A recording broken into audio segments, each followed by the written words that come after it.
Hello, my name is Adam Faisal and I am the group leader for Phytani Moden. Phytani Moden is a Sulam student group formed for SIF 3018 Physics for Work course. Our journey started on the 19th of March 2025 when we were asked to pick what topic we wanted to do for our Sulam project. We were given a list and we looked through each option. The most interesting one to us was smart agriculture technologies. So that was going to be our main objective, our main topic for our project. Now, we didn't have an easy start. Smart agriculture technologies is not a field of physics directly. Instead, we had to go digging around the physics department looking for researchers who were involved in this field. It turns out that we have researchers who were given grants by palm oil companies to do research on the technologies that can be implemented on palm oil estates. So with that in mind, we decided to limit the scope of our project to purely be about smart agriculture technologies on the palm oil industry. Thus, Palm Oil Matters was born. The objective of our project was to 1. Research the problems that actually occurred on the palm oil estates themselves and see if there was research being done to solve these problems. And second of all, was to raise awareness about palm oil industry, about smart agriculture technologies, just in general. There were 2 objectives for Palm Oil Matters. Number 1, go to the palm oil estates and figure out what problems they had. And number 2, go back to society, to the wider world, and actually promote awareness about the problems that were being faced and also what research was being done and what things were being done in relation to smart agriculture technologies to solve these problems. So, to achieve the first part of our project, we decided to head to a real palm oil estate to see what problems they faced. We went to Felda Soeharto, a town founded in 1962 and is located about 2 hours away from Kuala Lumpur. When we went there, we talked to the head of the farmers, the head of the settlers in Felda Soeharto. We talked to the manager of Felda Soeharto, and we also talked to one of the owners of a palm oil estate there in Felda Soeharto. From the people of Felda Soeharto, we found 2 main problems. Number 1, a manpower issue. For areas like Felda Soeharto, where most of the estates were worked by the settlers themselves once upon a time, nowadays there is a lack of people who are actually working on the farms on the part of the settlers.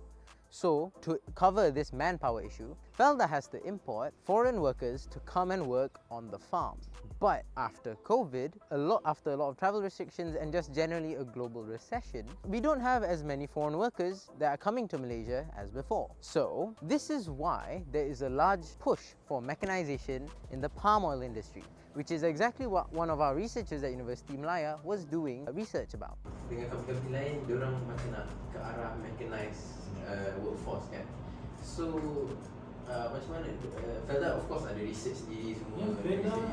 Felda pun kita ke arah mechanizing. Sebab tu di sini kita masuk mechanizing. Komodo tu dah ke mechanizing. Komodo kita ada pakai traktor, kita pakai beam system. Kita pakai traktor Brember tu. Traktor tu boleh dia ambil bawah sakit taruh dalam. Memang Felda tu ke arah mechanizing tu dimakan kos. Punca dia dulu sebab buruh susah masuk. Akan datang memang kita buruh akan berkurang ke arah. Problem number 2, not harvesting the palm oil fruit at the right time. Macam kalau hujan kan cepat masak. Tapi kita tunggu masa yang lama, ada efek ke untuk buah tu? Ada efek. Buah tu dia akan mula gugur, banyak semua gugur. Kalau kita petik pun silap-silap ada yang dah busuk.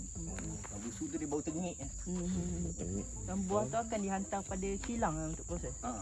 So kalau macam yang masak sangat, ada kilang macam reject ke macam? Tak ada. Biasanya dia orang reject yang mentah, mengkal. Mengkal macam ni lah, yang hitam. Kalau yang macam ni, dia dah mula gugur. Ni dah okey, dah boleh ambil. Dia dah mula gugur macam ni. Sebiji, 2 biji dah mula gugur, dia boleh ambil. Kalau belum gugur lagi, dia masih, walaupun dia kuning, tapi dia masih hitam lagi kan. Itu mengkal, dia orang akan tolak. Palm oil fruit needs to be ripe to be processed into oil.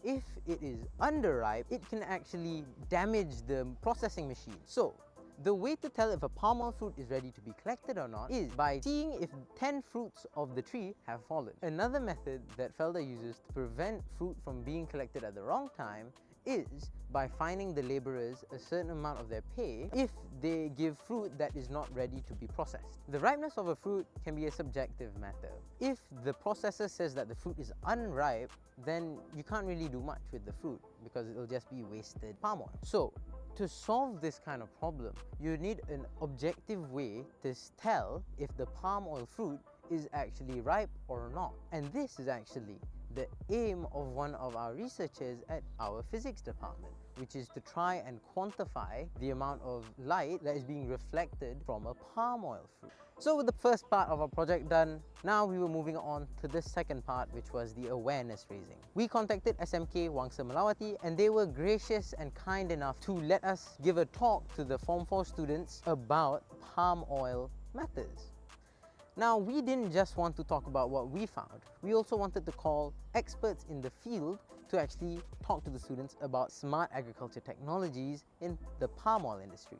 So we called Wild Asia, a leader in helping businesses implement sustainable practices primarily in the palm oil industry. We called them to give a talk about sensors and how they relate to the palm oil industry. On the 13th of June 2025, our team with 2 representatives from Wild Asia came to SMK Wangsa Melawati to give a talk to 43 of their students.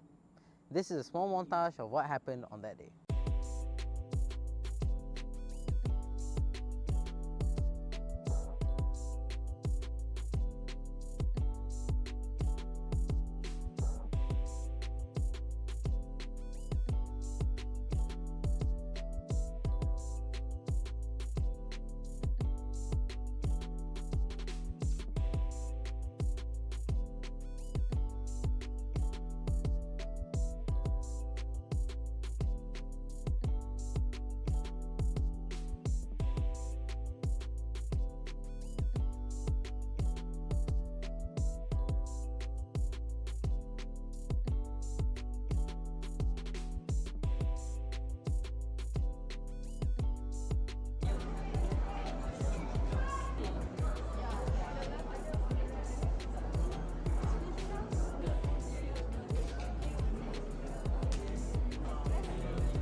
Body odor rate is going to decrease the value of the crop.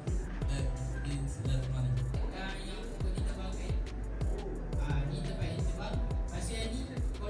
Chances of harvesting unripe fruit. As previously mentioned in the last statement, we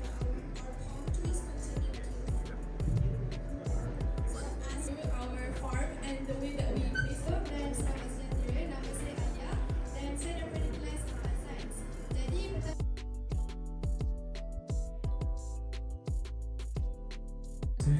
kepada Puan Zaria, Putri Haji Yusof melakukan pentadbiran. Pada saya, kebanyakan kita telah terima kasih.